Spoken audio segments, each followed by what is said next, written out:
From 5000 BC onwards, the inclination of the Earth's axis to the sun slowly reduces again.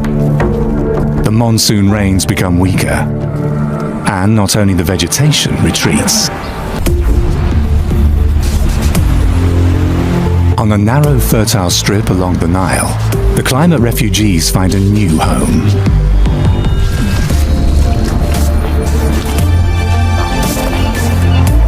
A green paradise, where a different kind of life begins for the nomadic desert dwellers.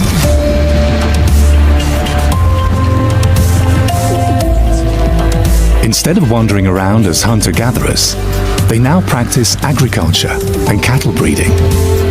And fishing, of course.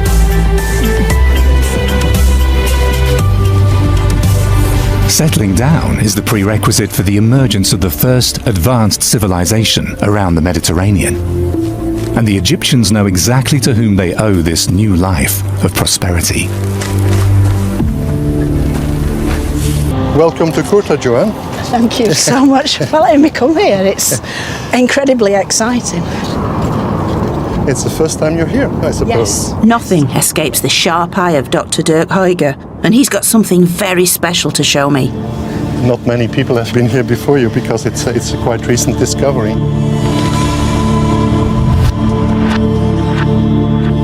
These carvings in the rock reveal an amazing story about the beginnings of Egyptian life. It's a 19,000-year-old picture gallery,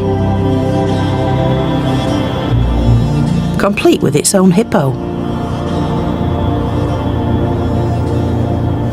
Back line, very short tail, hind legs, belly line, front legs, and the mouth is shown. Hippo is smiling, but then again, an hippo is always smiling. But another type of animal is by far the most common here.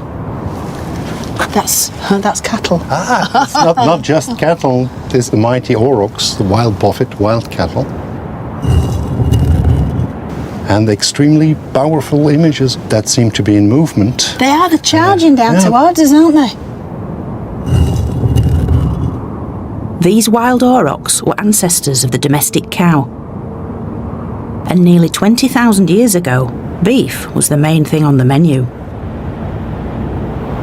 About maybe 50% of their diet was composed of aurochs.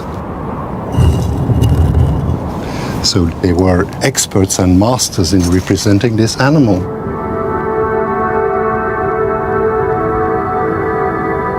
It's always high on the cliff, very prominent positions that give an excellent panorama over what must have been in the Paleolithic the hunting grounds of the people.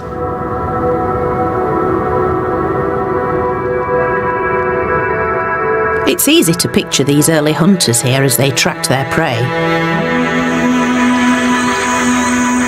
But the landscape would have looked very different from today, because back then this was savanna grassland, a green and fertile region.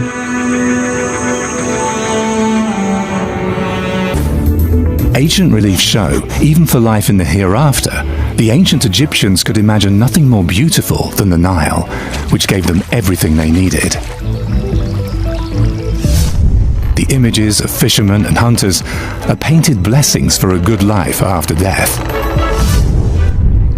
Fish, crocodiles and hippos cavort in the water. Among the reeds and papyrus bushes glide the boats of goose and duck hunters. On the banks, among rushes and lotus flowers, numerous birds are nesting, and they're home to small and large mammals, butterflies and grasshoppers. The Nile may not have been such a lifeline before people moved in from the west. It may have been not so hospitable for farming, but it really took off just about the time that people were moving in from the Western Sahara. So it was a happy coincidence where the grasslands are drying up, the lakes are drying up in the Western Sahara, but silt is beginning to be deposited by the Nile, by its annual flooding, in the Nile Valley. This is what made farming possible in the Nile Valley. This is what made Egyptian civilization possible. Every year at the same time, the river overflows its banks and spreads its fertile black mud. The Nile flood in summer also marks the beginning of the new year in Egypt. Synchronisiert is the time of the flood, the first of the 3 ancient Egyptian seasons. It's followed by Peret, the rising of the seed, which ripens magnificently thanks to the abundance of water the soil has absorbed. Then Shemu, the time of heat and harvest, when the sun-drenched fields on the banks yield rich crops. The waters of the Nile turn the alluvial floodplains into one of the most fertile landscapes in the world. A life in harmony with the Nile. Until the water comes again, and the mud carried along on its long journey.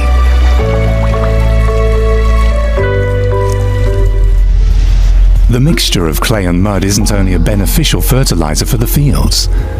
The Egyptians also use it as building material for their dwellings.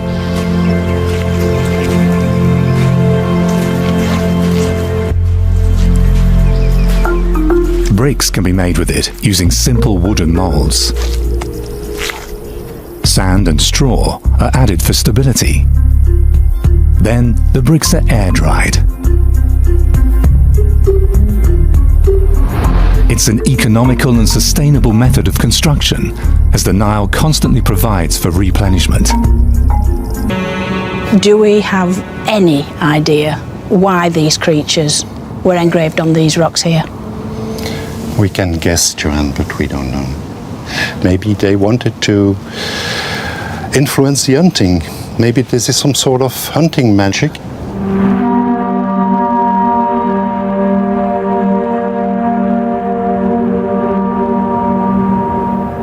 It really is magical to sit here and imagine Egypt's earliest nomadic people passing right through this spot and portraying on these very rocks the animals that they saw all around them.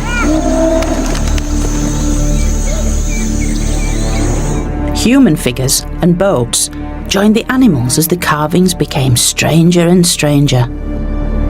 But these carvings are also the earliest glimpse of the amazing things to come.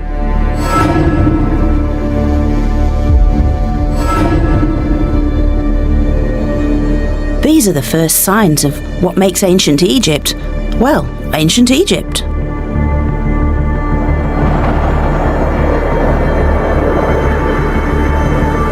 As for its ancient landscape, this evolved under dramatic circumstances. 10,000 years ago, gravity tilted the entire Earth off its axis by about ½ degree, and this had a profound effect on climate. And as the world began to change, Egypt would never be the same again. Now, these early people were nomads, seasonally mobile pastoralists who moved around following the summer rains.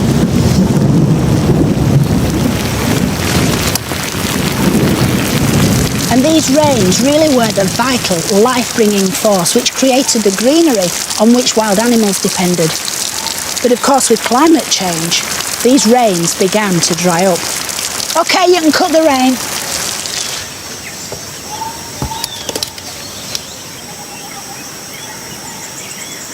The diminishing rainfall forced both animals and people towards large lakes, which formed during the rainy season.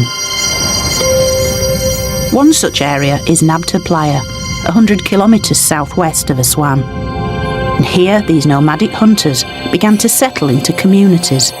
But still reliant on the annual summer rains, they needed to predict exactly when these would return. And so they turned to the night sky.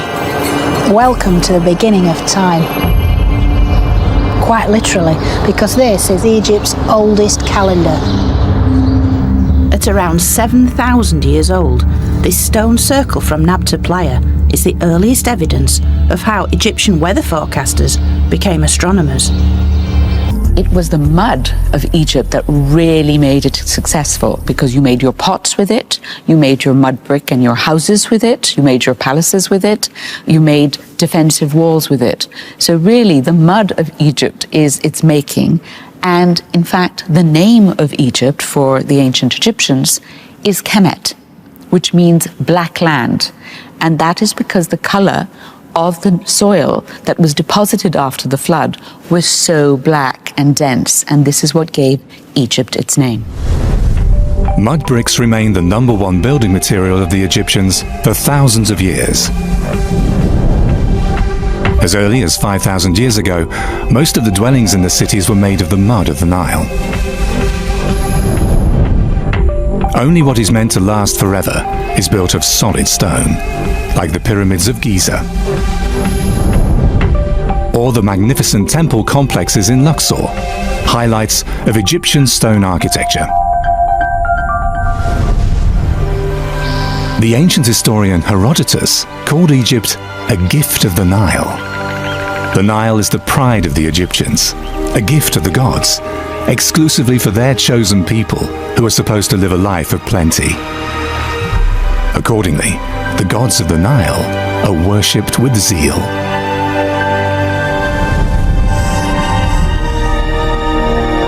The god of the Nile flood is Hapi. He makes the fields fertile and is thus depicted as an obese man with hanging breasts.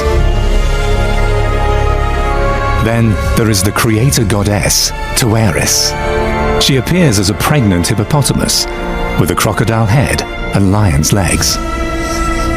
The crocodile-headed god Sobek is considered the embodiment of the waters of the Nile.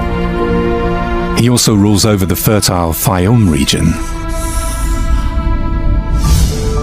The goddess Satis, with 2 antelope horns and the crown of Upper Egypt on her head, is worshipped as the giver of the Nile water. Together with Khnum and Anuket, she forms the so-called divine triad of Elephantine. For here, on the island of Elephantine, is supposed to be the source of the Nile, according to Egyptian belief. Even if people actually knew that the Nile rises much further south, outside Egypt. A relief in the temple of the goddess Satis testifies to the pragmatism of the ancient Egyptians. To resolve the contradiction, a member of the trio of gods is given a special headdress. It's supposed to guarantee that the ancient Egyptian gods also have power over the part of the Nile outside Egypt.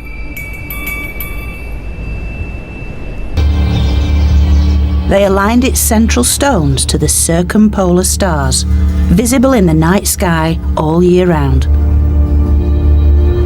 When the sun appeared directly overhead, the stones cast no shadow. The midsummer rains were approaching. This meant that the animals would drink, the plants would grow, and the world would survive for another year. So in many ways, this circle represents the solution to the very real problem of survival. But the Egyptians would take this a step further. I think the really great thing about these mini monumental markers is that this is the earliest example we have of the way in which the Egyptians are aligning their monuments to various things, to the sky, to the cardinal points. And from now on, every tomb, every temple, every monument will be aligned to the heavens, to the very gods themselves.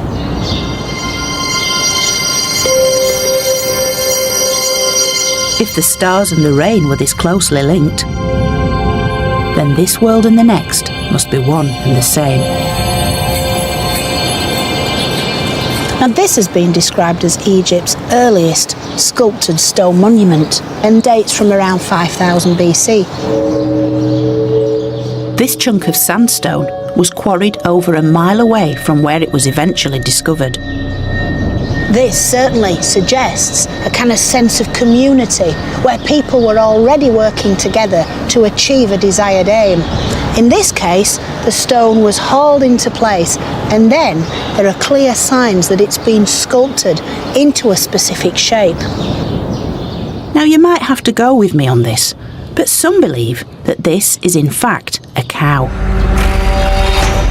with its large hindquarters and this sculpted head.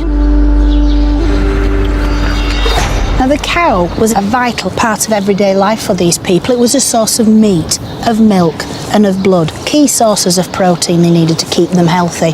And yet so important was the cow, they chose to take it through into the afterlife with them, to sustain them on a spiritual level. And this is the very beginnings of the great cow goddess, Hathor. though.